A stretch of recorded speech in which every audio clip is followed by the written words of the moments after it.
Assalamualaikum warahmatullahi wabarakatuh. Perkenalkan, nama saya Eni Marlina Sarumaha dengan NPM 2266051002. Saya di sini ingin mempresentasikan hasil kerja resum ya. Ya Allah. Boleh ngeliat ini ya sih? Teks. Teks sih, Wi. Pengen ngeliat teks. Biar gak salah, Wi. Kirim ke aku teksnya. Ya, Tadi itu di tempat WA tuh kan ke WA kan, jadi Hmm. ada sharing gitu loh, terus jadi bunyi terus.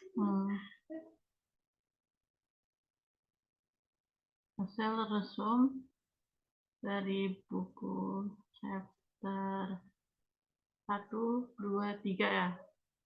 Begitu dong kan? Habis itu baca.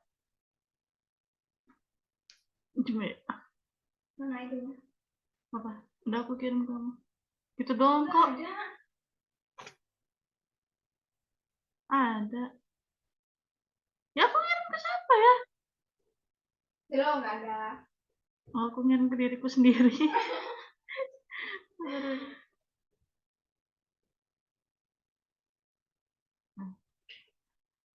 Jam.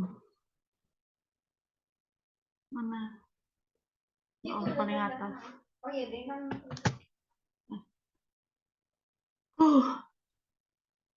Bar. Assalamualaikum warahmatullahi wabarakatuh. Perkenalkan, nama saya Eni Marlina Sarumaha dengan NPM 2266051002. Saya di sini ingin mempresentasikan hasil resum dari buku chapter 1, 2, dan 3.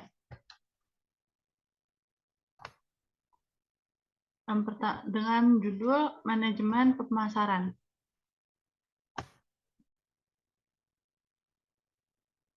Bab 1, Kerangka Manajemen Pemasaran. Apa itu pemasaran? Pemasaran adalah tentang mengidentifikasi dan memenuhi kebutuhan manusia dan sosial. Salah satu definisi pemasaran yang baik dan terpendek adalah memenuhi kebutuhan secara menguntungkan ketika IKEA memperhatikan bahwa orang menginginkan perabotan bagus dengan harga yang jauh lebih rendah. Itu menciptakan furnitur Knockdown. Kedua perusahaan ini menunjukkan kecerdasan pemasaran dan mengubah kebutuhan pribadi atau sosial menjadi peluang bisnis yang menguntungkan. Apa yang dipasarkan? Pemasar memasarkan 10 jenis entitas utama: barang, jasa, acara, pengalaman, orang, tempat, properti, organisasi, informasi, dan ide. Siapa yang memasarkan?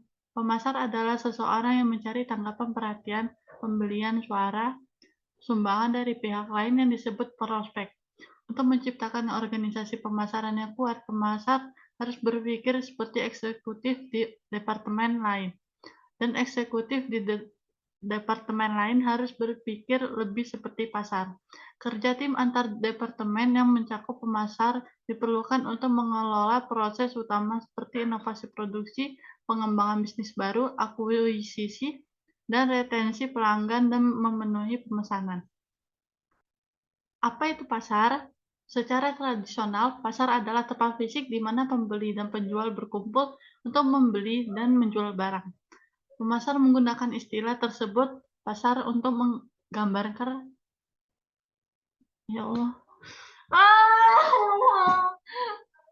Lanjut aja lah. Apa itu pasar? Secara tradisional, pasar adalah tempat fisik di mana pembeli dan penjual berkumpul untuk membeli dan menjual barang. Pemasar menggunakan istilah tersebut pasar untuk menggambarkan kelompok pelanggan. 4 pasar pelanggan utama adalah konsumen, bisnis, global, dan nirlaba. Konsep pemasaran inti. Untuk memahami fungsi pemasaran, kita perlu memahami rangkaian konsep ini. Berikut: kebutuhan, keinginan, dan permintaan. Kebutuhan adalah kebutuhan dasar manusia seperti udara, makanan, air, pakaian, dan tempat tinggal. Kebutuhan ini akan datang ketika diarahkan ke objek tertentu yang mungkin memuaskan kebutuhan. Pemasar mungkin mempromosikan gagasan bahwa Mercedes memenuhi kebutuhan seseorang akan status sosial, namun mereka tidak menciptakan kebutuhan akan status sosial. Beberapa pelanggan memiliki kebutuhan yang tidak sepenuhnya mereka sadari atau tidak dapat mereka ungkapkan. Terdapat 5 jenis kebutuhan.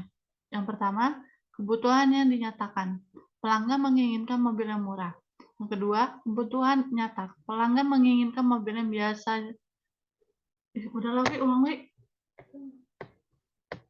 Kalau enggak ulang dari awal terus nanti stopin. Ya, Enggak sendiri. Tapi enggak apa.